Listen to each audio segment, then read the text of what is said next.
A well-known verse quotes the words of the Lord Jesus that in Matthew 26:41, when he said to his disciples, "Watch and pray, lest you enter into temptation. The spirit indeed is willing, but the flesh is weak." Jesus said this in the context of the Garden of Gethsemane, when he took some of the disciples to follow him in the moment known in the life of the Lord Jesus as his agony, because it was on the night that he was betrayed and arrested, the night prior to his crucifixion. And when he took the disciples to follow him, his soul was full of sadness until death, and he asked that support from his disciples. Let's remember that the Lord Jesus was here in flesh, was here as a man, and he felt the tension of everything that was about to happen, not only in the physical but in the spiritual realm. It was a battle that was about to occur that night. Then he told his disciples, "Stay here and watch with me, because my soul is exceedingly sorrowful even to death. Stay here with me." So the disciples were supposed to be there watching over him. But when Jesus went a little bit further and coming back, the disciples were sleeping. And in one of these occasions was when Jesus said, "Could you not watch with me 1 hour? 1 hour, in other words. You couldn't do not even this little, not even a little for me?" And he amended, "Watch and pray, lest you enter into temptation. The spirit indeed is willing, but the flesh is weak." So here we have many practical daily lessons on how to deal with lives, how to deal with temptation, problems, with our flesh, with things that surround us and are threatening us. Here are lessons for you and me for life. The first thing that we learn here is the importance of watching. Watching, along with praying, which strategically is placed before praying, speaks about a necessity to be ready, like a guard, like a watchman who is guarding something. He needs constant attention. We also must keep our spirits like this, in constant state of watching concerning spiritual attacks.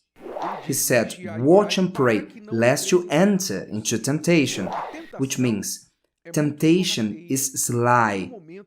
At all times we are tempted, whether with the eyes or bad thoughts, on the place where we are, the environment we are, through the heart, through having a feeling towards somebody.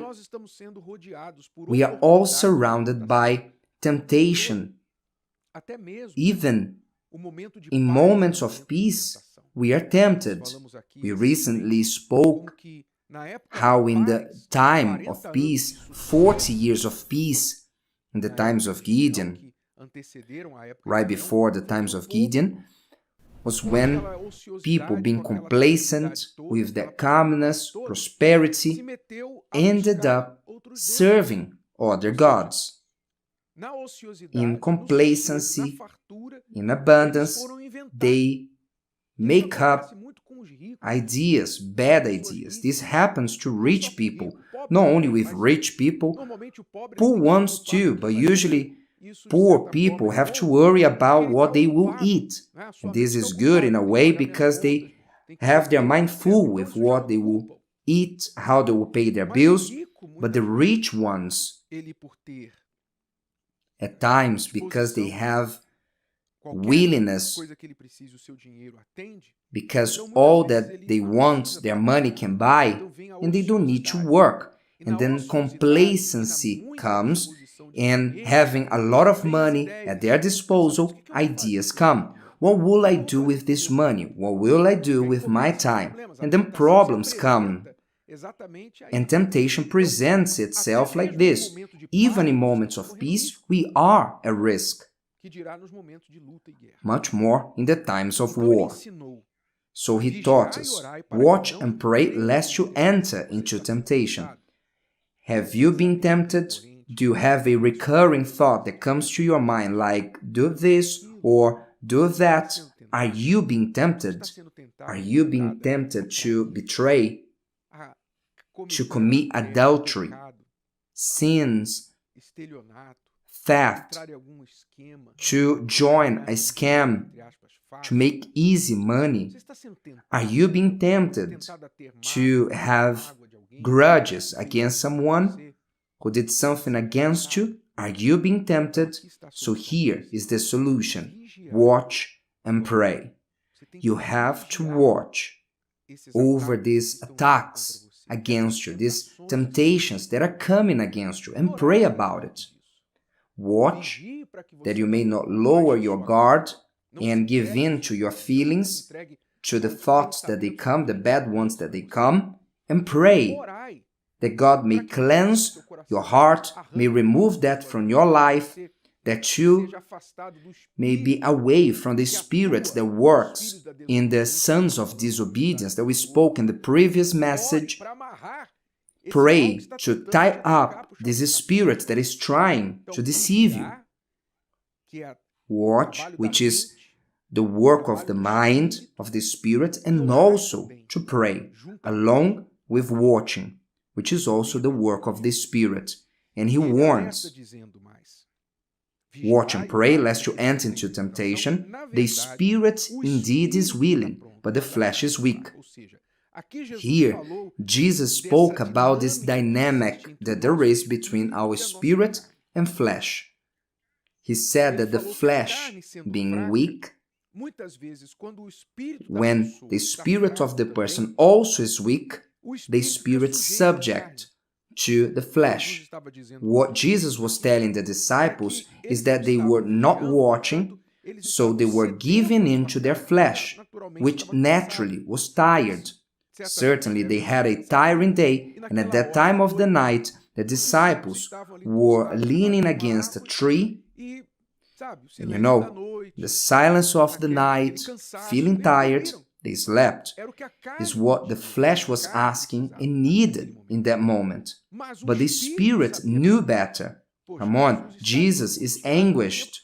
Jesus has told them. It was not a secret, because they saw and heard from Jesus that his soul was anguished until death. What do you do when a friend of yours, a close friend, is like this? Do you turn your back and say, it's okay, your soul is anguished, and you go to sleep? No, you go to help the person, even more if this person is Jesus. Am I right? But the disciples were overcome by the flesh. Why? Because their spirit was subject to the flesh. And this is what you must understand about this dynamic between flesh and spirit. The flesh is weak. It gets tired. It asks for things. It asks for bed, more food than you need. Complacency, idleness. Asks for forbidden desires. Asks for adultery, things that you shouldn't be doing and will harm you. Flesh has all this. That's why God gave us a spirit to have dominion over our flesh and not to be dominated by the flesh. This is the message of the Lord Jesus. And now you understand why it's so important for your spirit to be ready, to be strong. And if it is not, you must change it. And God gives this possibility to change your spirit. He says In his words, I'll put a new spirit within you. If your spirit has been weak, subject to your flesh, to all that you suffer with, and then you end up falling into these temptations, you must strengthen your spirit. Maybe you are going to gym to strengthen your body. Great, health is good. But what are you doing to strengthen your spirit, which is the captain of your body and soul? If today's video helped you and you know someone that could benefit from it, share it with them, and if you haven't subscribed to the channel, you may do so now. See you later.